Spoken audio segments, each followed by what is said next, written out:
San Pío V y la misa. En 1570, el Papa San Pío V promulgó una nueva edición del Missale Romanum, el misal romano, según lo ordenado por el Concilio de Trento, 1545 a 1563. El evento fue importante, pero a menudo se ha malinterpretado. En un momento de crisis litúrgica, sería bueno recordarnos su verdadero significado. Superficialmente, existe un fuerte paralelismo con lo ocurrido en 1969, cuando se publicó el Nave Ordo Missae tras el Concilio Vaticano II. Cada concilio ecuménico ordenó una revisión de los libros litúrgicos, sin entrar en grandes detalles sobre lo que implicaría esta revisión. El pontífice reinante en cada caso nombró una comisión para realizar el trabajo necesario y promulgó el resultado.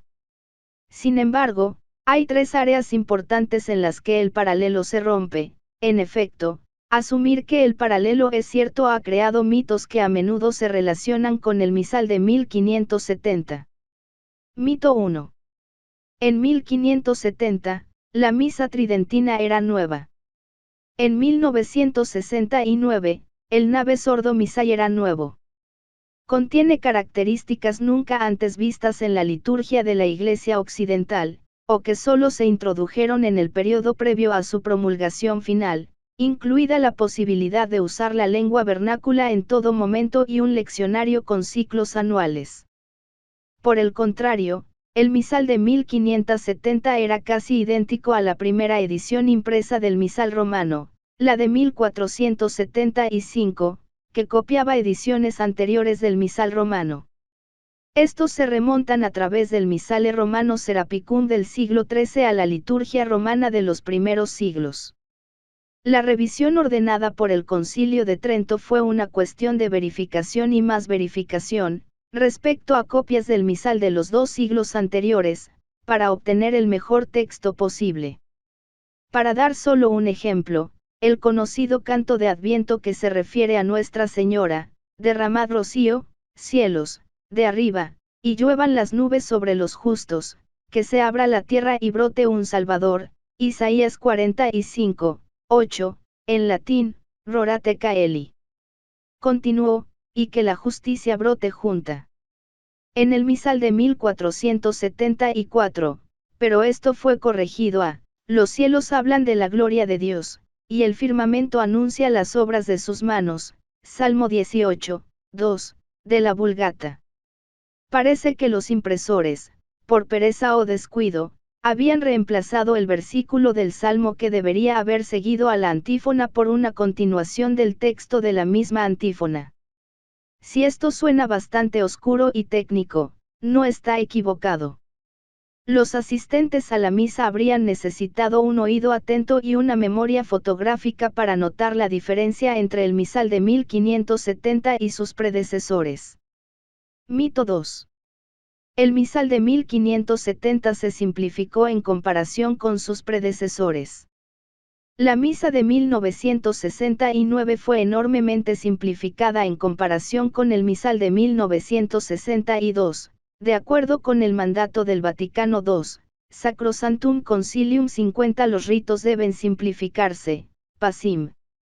El misal romano de 1570 también era bastante simple. La palabra, austero, se usa a menudo, en comparación con los misals usados en Francia y en otros lugares en los siglos anteriores. A esta tradición galicana le debemos algunos textos litúrgicos gloriosos, como las secuencias Laudación para Corpus Christi y el Dies Irae para misas de difuntos. Hay 4 secuencias en el misal de 1570, pero muchas más en la liturgia galicana. Hay una para Navidad, por ejemplo, pero no se eliminaron en 1570, porque nunca se habían incluido en el misal romano. En cuanto a la reforma tridentina, los misals galicanos continuarían con toda su gloriosa complejidad, lo que nos lleva al siguiente punto. Mito 3. El misal de 1570 reemplazó a los otros misals en uso en la Iglesia hasta ese momento. Los misals galicanos de Francia estaban entre un gran número de misals en uso en siglo XVI, varios en Inglaterra, otros más en Alemania. Milán en Italia tenía el misal ambrosiano, y el misal mozárabe se usó en partes de España. Del mismo modo, los dominicos, los cartujos, los carmelitas y los norbertinos, todos tenían sus propios misals, y los franciscanos, dondequiera que estuvieran, usaban el misal romano. Todos ellos durante siglos habían influido y sido influenciados por el misal romano, cuya autoridad y prestigio era particularmente grande, por lo que tenían mucho en común, pero aún existían diferencias notables. San Pío V permitió que todos los misals que habían existido durante más de 200 años continuaran en uso. El objetivo de este requisito era excluir cualquiera que hubiera sido manchado por la influencia del protestantismo y otras herejías. Todos los misals mencionados anteriormente continuaron en uso después de 1570, excepto los ingleses que fueron víctimas de la Reforma. Solo el rito de Salem sobrevivió un poco más. Eventualmente, los misals franceses y alemanes cayeron en desuso, un proceso que no fue completa hasta bien entrado el siglo XIX. Los misals ambrosiano y mozárabe, y los de las órdenes religiosas, continuaron en uso hasta el Vaticano II, y la mayoría de ellos continúan en uso en la actualidad. San Pío V permitió que las diócesis y órdenes religiosas adoptaran el misal romano si así lo deseaban, y fue mediante este proceso de adopción que a los sacerdotes que estaban siendo entrenados para la misión inglesa se les empezó a enseñar el misal romano, y las diócesis francesas y alemanas finalmente perdieron sus libros litúrgicos distintivos. San Pío estableció el principio de que todos los sacerdotes de la Iglesia latina podían usar el misal romano, pero no eliminó las alternativas. Lo que es cierto es que el Concilio de Trento fue un hito importante en la afirmación de la autoridad del papado sobre la liturgia. Hasta ese momento, los obispos podían autorizar nuevos textos litúrgicos, y en el contexto de agitación de la revuelta protestante, esta era una situación peligrosa. Algunos obispos se hicieron protestantes, dejando de lado su oficio y liturgia. Más insidiosamente, otros trataron de continuar con normalidad mientras introducían la herejía en sus predicaciones y liturgias. Los sucesivos papas habían dudado en denunciar y destituir de su cargo a los obispos que habían perdido la fe, o simplemente eran corruptos, para evitar que causasen un cisma formal. A veces, la situación podía ser revertida por los fieles católicos en el campo de batalla, haciendo el trabajo de predicar y erradicar la corrupción que los obispos no lograron. Este era un talento particular de los jesuitas recién fundados. Esto plantea, por supuesto, la pregunta, si la liturgia no estaba segura en manos de los obispos, ¿estaría segura en manos de los papas? Se suponía que los obispos eran guardianes de la fe y de las tradiciones de sus iglesias, pero no es lo mismo tener un deber a cumplirlo. Los papas tienen la misma obligación y, al igual que sus compañeros obispos, también son humanos. Que la reverencia de San Pío V por la tradición no era compartida por todos los papas era evidente incluso antes de 1570. El Concilio de Trento consideró, aunque no resolvió, la controversia sobre el nuevo breviario de Quiñones. Esta extraña producción, más apropiada para recitar que para cantar, que violaba el principio de que todo el libro de los Salmos debe leerse en el curso de cada semana, fue efectivamente impuesta por el Papa Urbano VII al clero diocesano en 1535. El Papa San Pío V lo abolió en 1568. El breviario de Quiñones fue un ejemplo de la opción litúrgica superficialmente racional y conveniente que iba a tentar a los guardianes de la Iglesia una y otra vez a lo largo de los siglos. Las siguientes víctimas de esta tendencia fueron los antiguos himnos del breviario. En 1631 el Papa Urbano VIII publicó nuevas versiones de ellos, porque pensaba que el latín medieval no era muy elegante. Aunque nunca aceptadas por las órdenes religiosas, estas versiones mutiladas, más difíciles de cantar, permanecen en algunas versiones del breviario hasta nuestros días. Se llevó a cabo un proyecto similar con el igualmente imposible de cantar Salterio en latín del cardenal Agustín Bea, y promulgado por el Papa Pío XII en 1947. Si quieres saber si estás viendo una traducción del caballo de batalla del cardenal Bea, intenta buscar el Salmo 83, 7, el origen de la frase Valle de Lágrimas, el Lacrimarum Valle de la Salve Regina. Bea lo eliminó por no estar lo suficientemente cerca del hebreo original, y la traducción de Knox en consecuencia nos da, Valle de la Sed. El Concilio Vaticano II ordenó que se hiciera una nueva traducción, para tener en cuenta el estilo del latín cristiano, el uso litúrgico de los salmos, también cuando se cantan, y toda la tradición de la Iglesia Latina, Sacrosanctum Concilium 91. Lamentablemente, esta instrucción no se siguió muy de cerca, y ahora tenemos otra versión incantable del Salterio latino que se parece poco a lo que usaron nuestros antepasados en la fe, la Neo-Vulgata, que se adhiere al Per Ballem Sitientiem de Bea. San Pío V nos da un ejemplo de fidelidad a la tradición litúrgica. ¿Por qué, podemos preguntarnos, es esta fidelidad tan importante?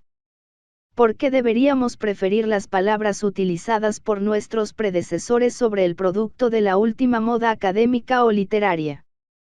Un problema es que una liturgia basada en las últimas investigaciones y modas se volverá rápidamente obsoleta y pasada de moda.